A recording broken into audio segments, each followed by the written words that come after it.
This is Steve Wells. And I'm Jeffrey Feldberg. Welcome to the Sell My Business podcast. This podcast is brought to you by Deep Wealth. Are you a business owner who is wondering how to either grow your business, sell it, or both? Or maybe in today's environment, you're wondering how to make your business pandemic-proof. Visit deepwealth.com to find out how you can master the strategies to grow and extract the deep wealth from your business. Visit www.deepwealth.com. Welcome to episode 20 of the Sell My Business podcast. This episode will be another solo run as Steve Wells continues to take some much-deserved time off. Today's guest is Richard Kopman, who is co-founder of the FinTech startup Pllenty Inc. and serves as the Chief Executive Officer. Richard plays an integral role in Pllenty's overall product, business development, and strategic planning. Kopman is a 25-year veteran of the IT industry, having worked with clients in a wide variety of sectors, specifically North American banking and financial services. He has a very hands-on approach to managing client engagements and truly believes in the value of the overall customer experience. Firms who work with Kopman can expect a creative visionary who hits the ground running, identifying and capitalizing on the potential in untapped verticals and crafting positioning strategies that create competitive distinction and galvanize exponential growth in revenue and account capture. Kopman's gift for networking and client relations has consistently proven vital in securing prestigious new clients at the Fortune 2000 levels, such as CIBC, RBC, TD Bank, Scotiabank, National Bank Financial, Citibank, Hydro One, Bank of America, Macy's, and Walmart, to name a few. Richard, welcome. I know our listeners are in for a real treat. Now, I have to be honest with you. When I first began to look at online payment and processing, I just thought it was same old, until I spoke to you. And that's when you opened me up to a whole new world of what should be going on out there that isn't, except for what you're doing. And I know at Deep Wealth, we talk about two things. In this pandemic, we talk about how you need to pivot. And generally speaking, pandemic or not, how you need to look for market disruptions. And from our point of view, on either side of that, the ability to reach out and make it easy for customers to pay is paramount. In the pandemic today, going online is not a luxury, it's now a necessity. But I'm getting ahead of myself. Richard, why don't we start with hearing your story and how you started Pllenty and what that's all about? Great. Well, Jeffrey, I'll start and thank you for having me on your podcast today. I will say that your comments are certainly flattering. And more importantly, it's always nice when someone understands the vision that I started with and takes an interest as this is something I really like to talk about. To start with, really from a perspective of where this came from in the genesis of Pllenty, my vision was something that I had experienced for a couple of decades. My client base, which was predominantly financial institutions in the US as well as Canada. From a standpoint of seeing these clients and being on their sites and in their call centers, it was eye-opening to see the struggles they had as there were football fields for all sorts of major banks across the country. Those football fields were predictive dialers and calling and strategies that were so antiquated. It was always a very adversarial environment between them and their customer. I spent over 2 decades seeing a situation. Improving the payment experience is very critical. And I didn't predict COVID-19, but really from a Pllenty standpoint, I saw, and my partners have helped me execute, a platform that fills that gap by really making it a more positive experience. And we found that from a standpoint of whether it's a not-for-profit, auto finance, paying your utility or cable bill, is that if you make it more amenable for a customer to pay, the likelihood is going to be greater. And even more so to a company, as opposed to having an employee call someone 10 times and irritate them over dinner, is that if you communicate them in other ways that are much more friendly and adoptive, is that your human capital cost is going to go down as well. So that's the tip of the iceberg that got us started. Well, it's a terrific and humble beginning from what you shared with me offline. But let's get one thing straight. In your intro, you've mentioned some fairly large companies, but I know with what you're doing and for our listeners, this isn't just for big institutions or large companies. You can have a smaller business all the way up to a mammoth of a business.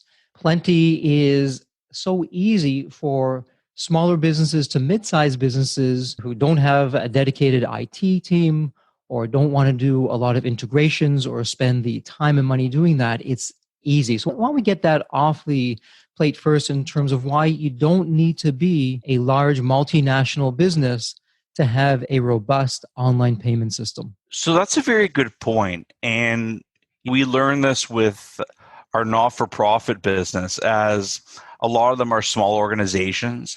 And especially in the religious not-for-profit space, we have churches and dioceses that have parishes across the country that are really ranging from massive to very small. And it's important from a software as a service perspective that our go-to-market strategy didn't exclude anyone. So out of the box, it's a solution that works. We have a dashboard that's single sign-on and really requires very little administration. All the way on the other side of it, where we support some of the largest multinational companies in the world. So the thing is that as far as our core market, we want to ensure that this was something that was accessible to all sizes of customer. If I'm already with an existing processor, two of the more popular ones, say I already have PayPal or Stripe, and quite openly, when I began looking at where we are as a company here at Deep Wealth and what our needs were, I thought, okay, I guess it really hasn't changed since things started back in the 1990s onwards, but a revolution is taking place out there in online processing. For businesses that, big or small, already have an online processor, why would they want to change? What would they get with you that they're not going to get elsewhere? That's a great question. In almost every circumstance, when we approach big or small clients alike, they're already processing payments today. So our value proposition isn't the fact that we can process payments. I mean, as a secure and compliant PCI service provider, meaning that we've adhered to all the federal regulations around card payments and security. It's not about that. That's a very important piece, but that could be offered by every major bank. The issue that we saw was that payment processors like Stripe or PayPal, which is more of an intermediary to get to the card, is that offering a direct payment of what's in someone's wallet and in their pocket is very key. So what we did, which was unique, is we integrated into the omni-channel, meaning that we've provided an access point for every type of customer that our clients have. If someone wants to use live chat or send a mobile message, an email, or social media, we've heavily integrated payment to every channel.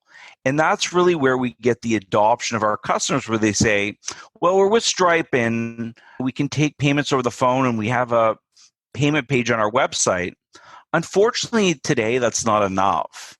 If you're going to push out to your customers and you're going to blend with your brand in a way that's going to be very customer friendly, especially with COVID-19, where things have become incredibly digital around payment, you need to find ways of reaching people and allowing them to pay in the way that is going to be adaptive to them. So that being fast, easy, and convenient is really where our platform stands out comparatively to what's in the marketplace with payment processing. The one thing I'll add to that is that the payment processing space, when I looked at it, really lacked innovation. The financial institutions today, they rely on two things from a revenue standpoint, and it can be Stripe or the largest banks, and it's interchange, which is the transaction fee for every card type, whether it be Visa, MasterCard, or American Express.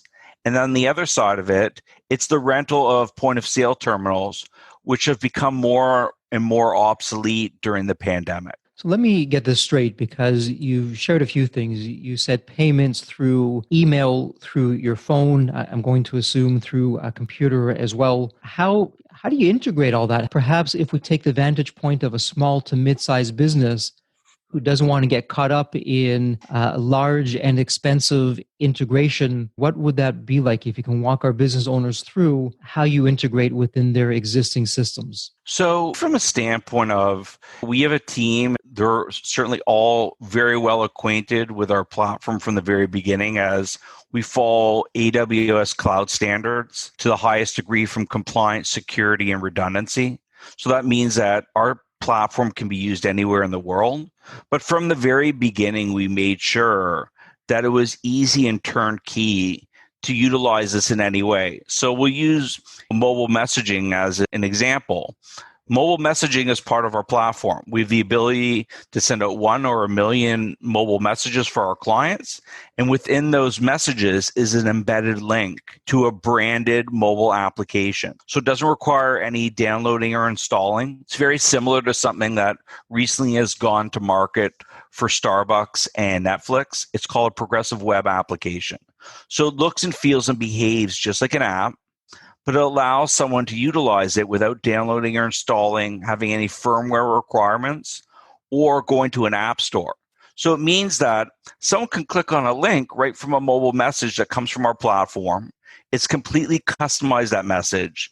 And from that link, it's PCI compliant, secure, and safe, but it fits around a company's brand. So that's just one of many different ways that our customers utilize our platform. But the point is that our clients don't need to develop anything. They don't need to integrate. Right off the bat, that works seamlessly.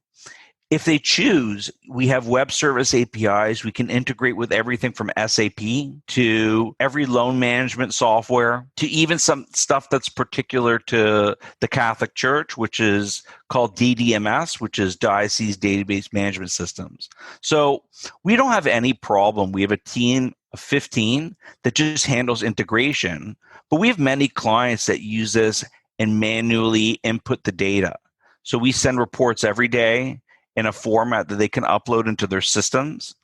And from an accounting perspective and a back-end standpoint, they don't have to integrate.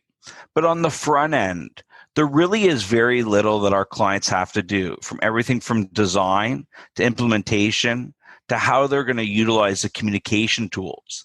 The point is that they're giving their customers choice. And that's really the gap that we're filling that's missing in the payment space. Firstly, a few technical terms for our listeners who may not be familiar with them. You mentioned AWS. Why don't you explain what AWS is and why you chose that as the storage and the back end for your systems? AWS is Amazon Web Services, and they are the gold standard now, as most people are familiar with the company. Most business owners are familiar with their cloud service offering, which is called AWS. The reason why we chose it is not just the strength of security and compliance, which is really important when you're handling card data in different countries, especially the United States, but really more importantly, the fact that we can build it out in any country from a global basis. As we expand as a company to Europe and the Middle East, other areas of the world, Amazon Web Services allows us to have the reach to be able to offer our service and our platform anywhere, and from a secure and reliable standpoint, with an organization that today is one of the largest companies on the globe. And so let me ask you about that, because at Deep Wealth, and when our business owners go through the Deep Wealth experience, one of the things that we encourage them, and not only encourage but insist that they look at, is number one, their business model, and then number two, how to create a market disruption. Because we know when you create a market disruption, you're doing two things as a business owner.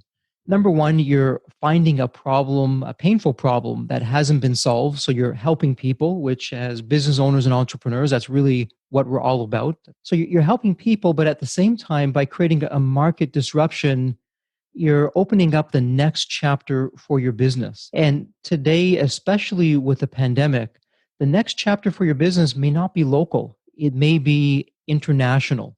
So from that standpoint, Richard, from customers who are going to be outside of the country, what does that look like for a business that's using Pllenty, and what kinds of payments do you take? So we accept every card type in the world. So as I mentioned previously, what's in their pocket doesn't just pertain to the United States. It pertains to any country. Many of the Asian countries where WeChat is very important, Alipay, every country has very different payment habits in terms of payment type. So we ensure that our platform is fully able to accept payment types based on the country that we're in. Second to that, it's also the consistency of the type of solution. When we talk about value, the problem that we've dug into has only exploded, unfortunately, with COVID-19. One of the key problems that companies are having is getting payment. Many people in the world that have loss of jobs. There's many people that are having trouble feeding their family. So many different things that COVID-19 has impacted as it relates to people and how they pay. So if you add on to that you're going to make it adversarial with them and difficult, the chances of getting payment are going to diminish incredibly at a very rapid pace. Inclusive of that, your employees are now working remotely. Look at global enterprises like Salesforce.com. They have 150 offices, and their employees aren't going to be back to work, as they've just recently stated in the news, until July of 2021 at the earliest.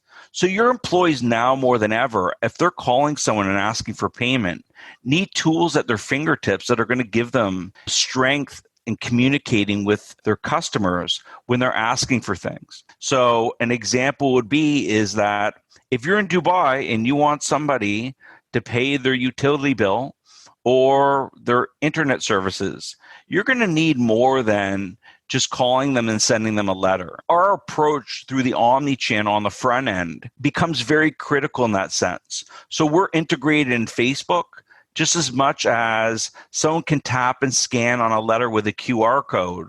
And those aren't meant to be technology jargon for the sake of being innovative. These are impactful things that people have already adopted to.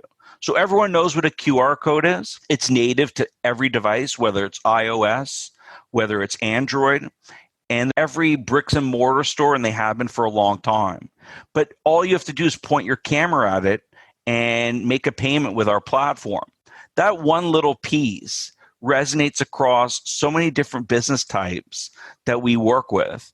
It's almost like a perfect storm that we've come into with a solution that is more topical than it ever has been. And the thing is, we never would wish for this on the world, but I'm certainly very proud that we have a solution that fits with the climate that we're living in, that can help people, and certainly more importantly, help organizations have a better relationship with their customers. Wow, there's a lot to unpack there. Before we go back home here to the US, let's revisit internationally. Part of my frustration as a consumer, if I'm buying something that's outside of the US dollar, I'm not quite sure what that's really going to cost me, whether that's in euros or pounds or whatever the case may be. On the Pllenty platform, do I see what the actual cost is from my currency as opposed to what the foreign currency would be? So we have quite a few customers, especially now in the not-for-profit space, as there's been all types of natural disasters that have taken place over the last few years, especially in India with flooding. And you see it on the news very frequently that we don't live in a bubble. The world is a very small place. And international payment has become core to our platform. So for our customers that are in the US or Canada but happen to have outreach into other outlying areas across the Atlantic, whether it be Europe or the Middle East, we convey very clearly in our interfaces of what that international fee is, as Visa, MasterCard, and the card brands generally have fees that are associated with international payment if it doesn't originate from that country. We're very clear on that. We believe in transparency with our platform as our clients are dealing with their customers, especially around cost. Upon checkout or confirmation of that payment, everything is very clear in what currency, but also the entirety of the cost. And that's very important in all aspects of our business. Let's talk about transparency. I know, for an example, here at Deep Wealth, within the mergers and acquisitions industries, there's lots of industry secrets that business owners aren't aware of. And when it comes to selling your company, what you don't know can and will hurt you. And so at Deep Wealth, what we do is we expose what those industry secrets are, and not in a negative way, but to say, okay, if you know that these are here, here's how you can both protect yourself and also leverage this to maximize the value in your business when you go to sell your company. I would imagine that the mergers and acquisitions industry isn't alone. So it's very interesting that the payment space has been very much vilified for lack of transparency. It's an industry that is transaction based on the processing side, predominantly, even though our model extends beyond that.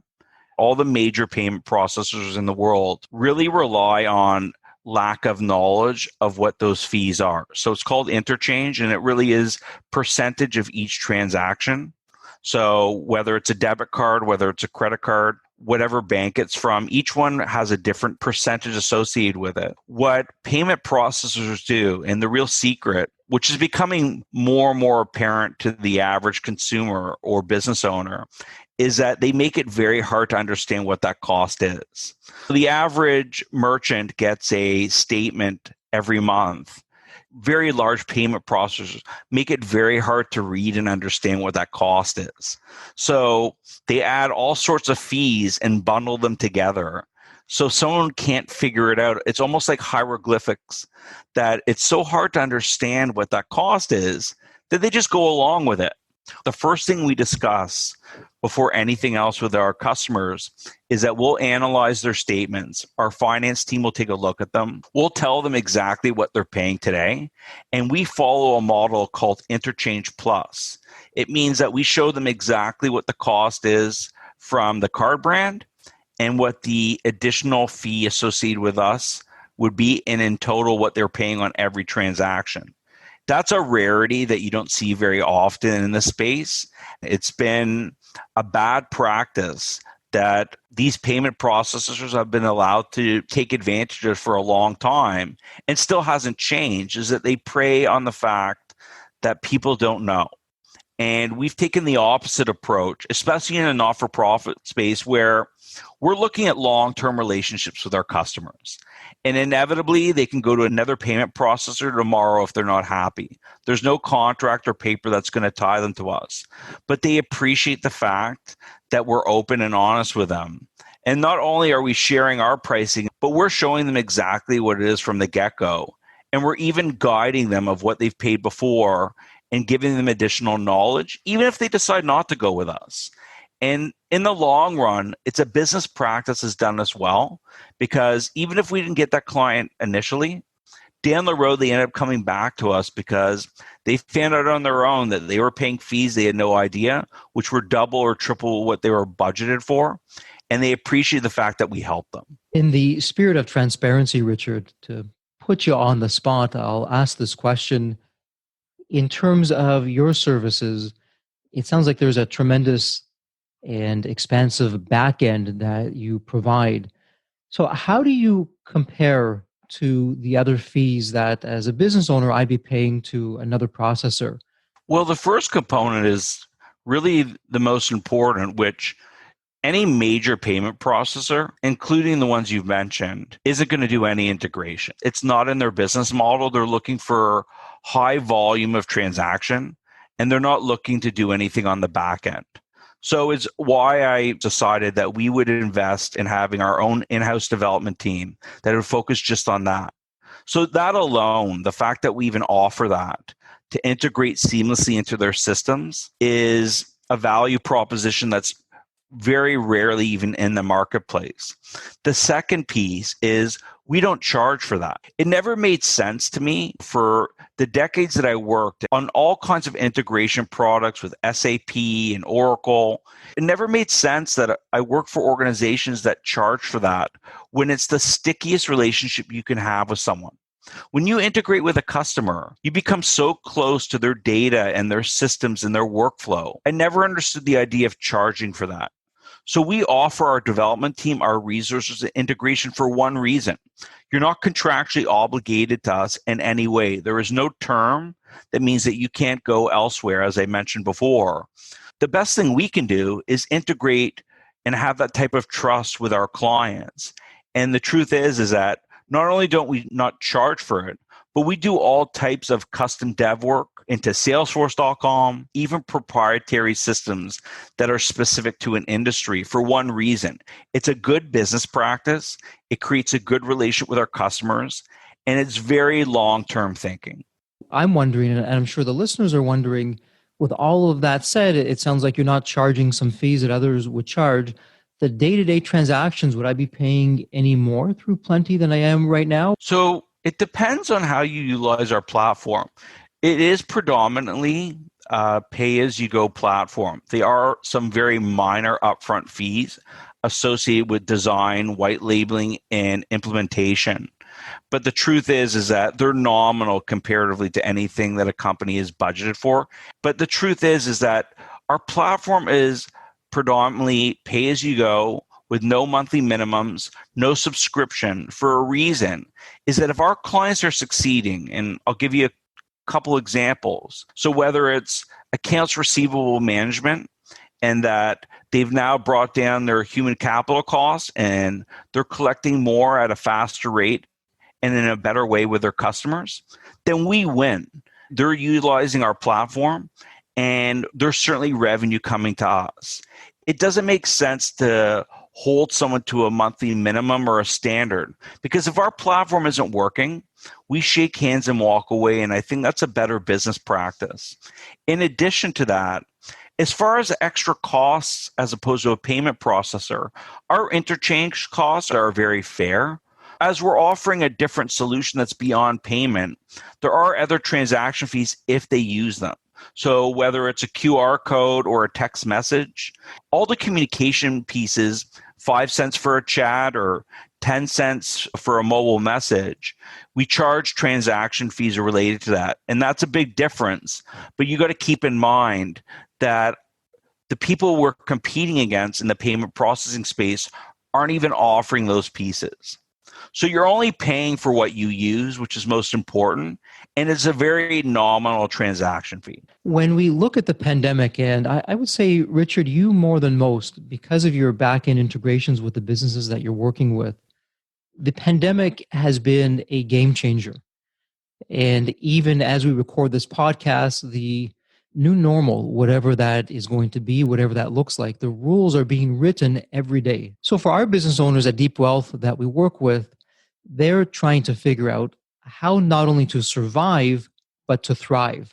And we work with them in terms of preparing their business now so that when they're prepared and they're ready to exit, they'll be the first in line and be able to get the highest possible value. But I'm curious, from your perspective, what's changed out there in the business landscape because of the pandemic, specifically as it relates to business owners, and what can they be doing about that? Well, you know what's changed the most?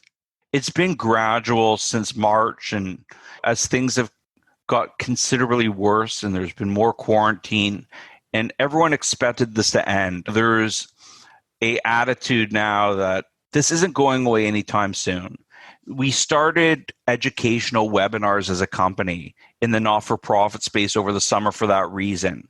And we found that the resistance to change has gone down considerably amongst the people we speak to. So during these webinars, which are interactive and allow people to ask questions, and they're not meant from a sales perspective, they're strictly for education on our work in the NFP space, and we're going to expand that into other areas of business that we're in today, is that we're finding that the reluctance to do things that are different is really gone away. As revenue numbers are starting to come in, the summer has been incredibly painful for a lot of different organizations. And as I mentioned, particularly not-for-profits, we're finding now more than ever that there's a very positive attitude towards being flexible and agile and making changes that are going to improve their business. We're overwhelmed now as a company in terms of work, and we never anticipated that it would come like this. But we're certainly, as I mentioned, pleased that we have an offering that's going to help these businesses stay afloat, especially in the not-for-profit space. And the truth is that giving is a business just like anything else. They have employees, they have office space, they have all these things that privately or publicly held company have. And the truth is that their attitude has changed considerably because the money is not coming in.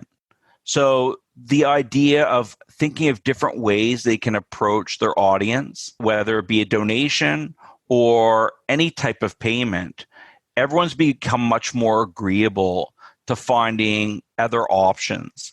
And I think really that's been the most compelling thing I've seen, especially over the last 2 months. Let's talk about that for just a moment. And for our listeners today, I want you to really pay attention to this. As a business and as a business owner, Deep Wealth, we feel it's our responsibility to find a painful problem and to solve it. That does a few things, as I mentioned earlier. Number one, you're helping people. You're creating value in the market, but you're also creating value for your business itself. And Richard, we didn't intend to talk about this, but you bring it up, and I'd like to find out a little bit more. And for those listening, I promise you, I don't work for Richard or Pllenty. We're independent.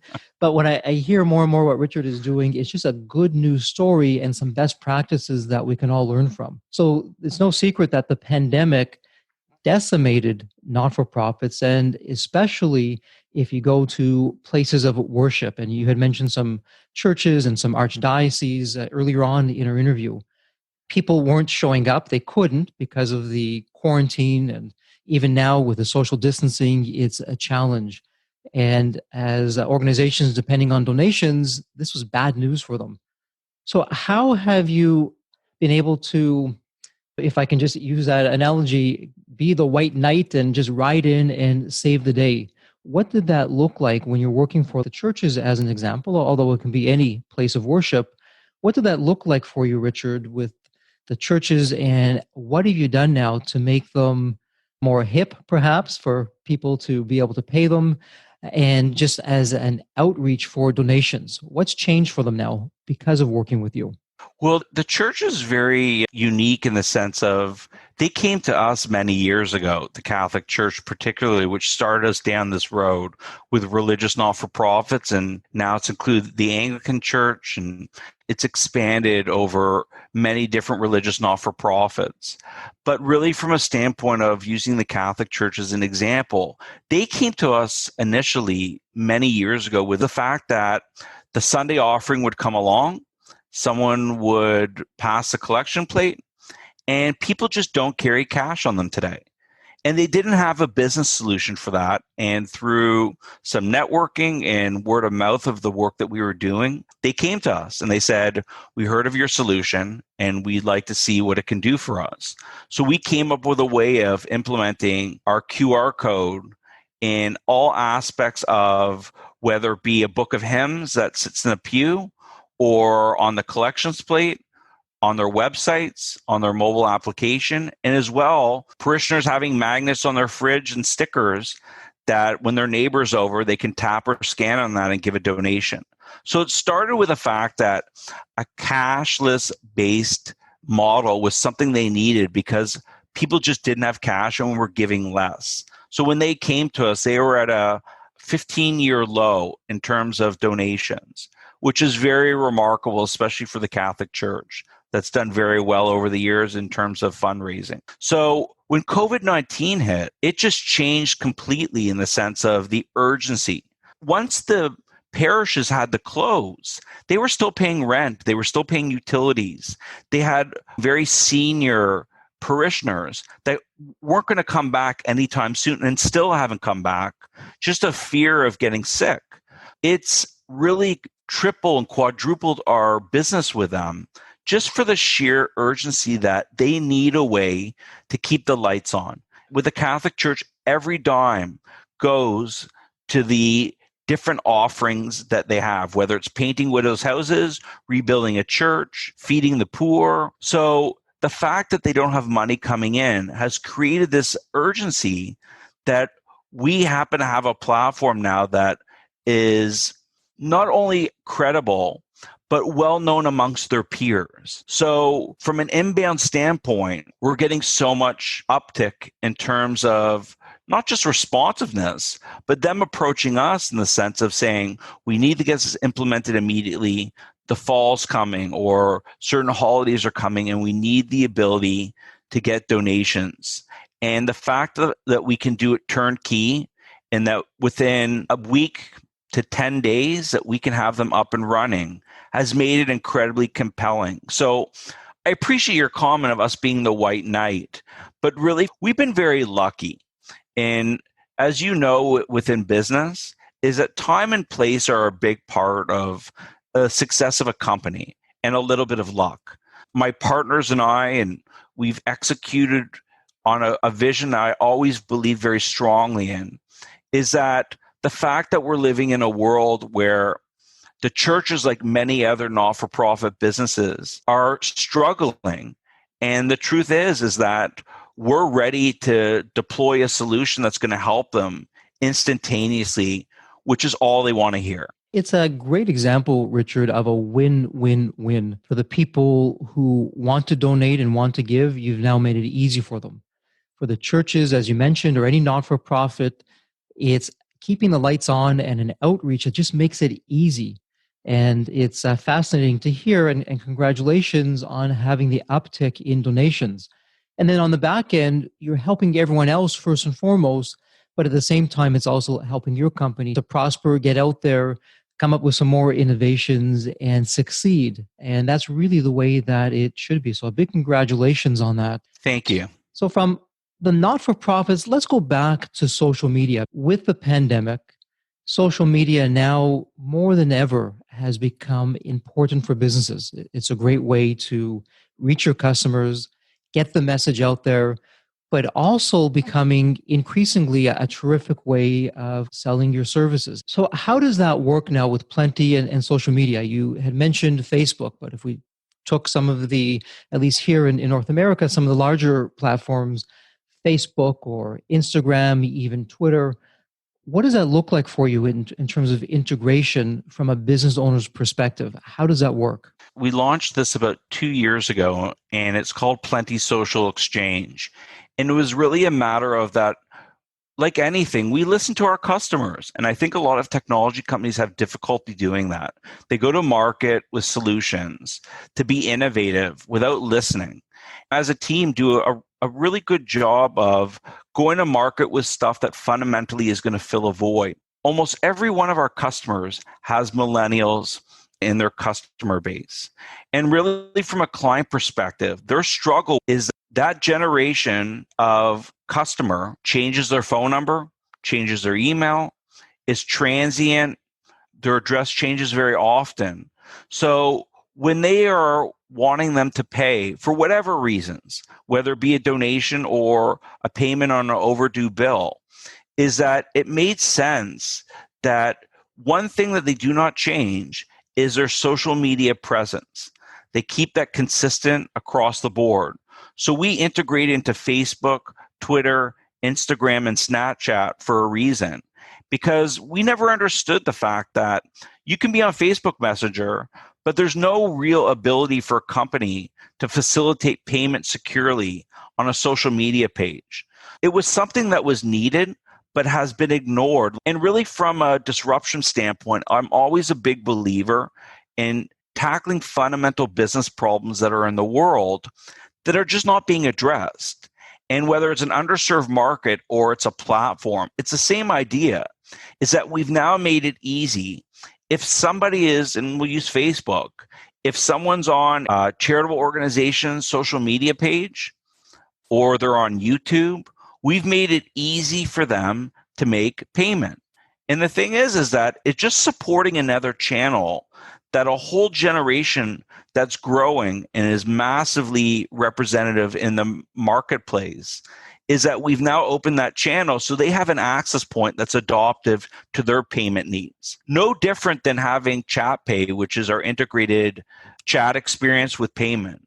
is that we're trying to support methods of payment and communication tools that are already out there in the marketplace that people are using, but we're making it safe and secure for them to pay. And social media is a big part of that. That's terrific. As I hear your story and what you're doing, and I put myself in the shoes of our business owners, number one, there's no excuse not to be online.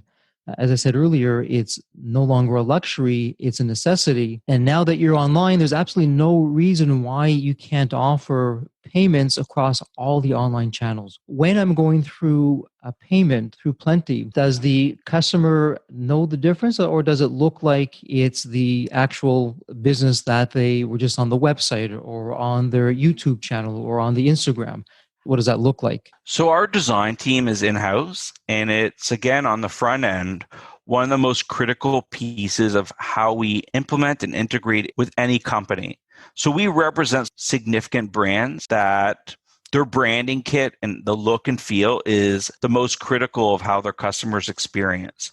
So our design team works with all of the colors, fonts, and every access point, whether it be chat, whether it be their web page, whether it be the mobile application, for a complete white label experience. As proud as we are of Pllenty as a company, and all of us certainly have worked very hard to build it, we understand that our clients do not want to see our name anywhere. They want to see their brand, and their customers want to be reflective of where they make payment. Our job is to keep it secure and safe for facilitating that payment, making the experience very positive. But as far as branding and credit, we want to make sure that it's seamless around our customer's brand. Richard, it almost sounds too good to be true. So what's the catch here? Well, the thing is that the reason why, and I'll go back to my initial comment about not obligating anyone to use our platform. So we keep the upfront costs very minimal, if none at all. In addition to that, it's transaction-based with no commitment, and a customer can leave us at any time. Our churn rate has been less than half of 1%. And the thing is that we keep our customers for a reason, for the right ones, meaning that we're doing a good job in offering our solution. So we don't rush and say, you have to sign up by today, you have to commit. We walk through our customers, potential and current, with every aspect of what we do, so it doesn't come off as too good to be true. We're very thorough, not just from onboarding, but before that. We walk through, as you've seen it yourself, in very thorough detail of what our platform can do. It's not vaporware. We show real live business use cases. In addition to that, we're very clear on what our platform can achieve. So we want to make sure that we're not pushing our customers into anything, and that we're completely upfront about everything that we can do for them. We don't make promises and under-deliver. We make sure that from the get-go that any client that we're working with has a clear understanding of what we offer and where the value is. I take no offense if someone says to us, it's too early, this isn't for us, or we just want to process payments the way we are today. But the truth is that a lot of people are looking for change. And we've hit on something that most organizations in the world aren't touching. And again, it goes back to my comment of time and place. When I used to attend conferences before the pandemic, the most common question I've had over the years is, why didn't someone else come out with this first? There's never a good answer for that. Is that I was looking at something, as I mentioned, it shows you how long it took me.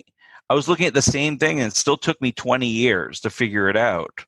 My partners and I have executed something that really we had no idea at the time how important it was going to be.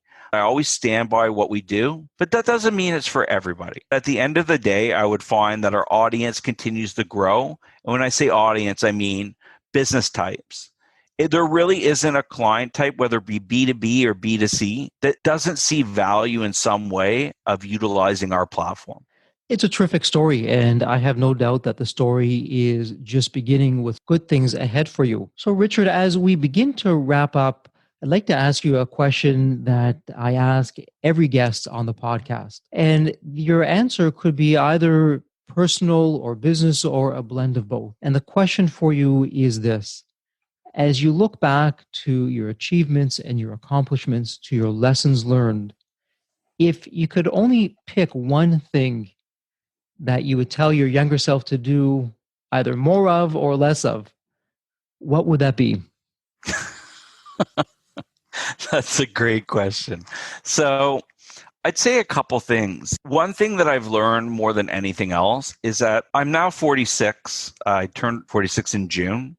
And I would say, to my younger self, as I did try some entrepreneurial work in my late teens, early 20s.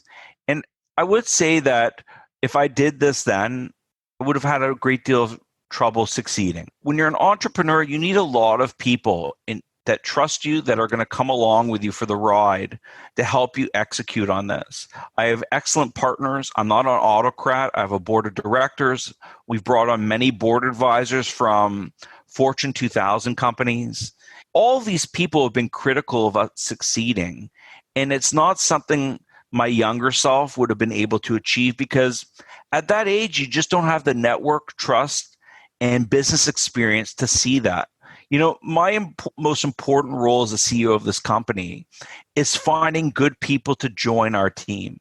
And the thing is that our board advisors have opened us up to some of the largest not-for-profits. One was the former CIO of the Red Cross, to some of the best business people from capital markets who've helped us from a investment perspective. So the thing is, you need all these pieces. My partners are just as committed as I am, and they have sacrificed enormously to help me build this company.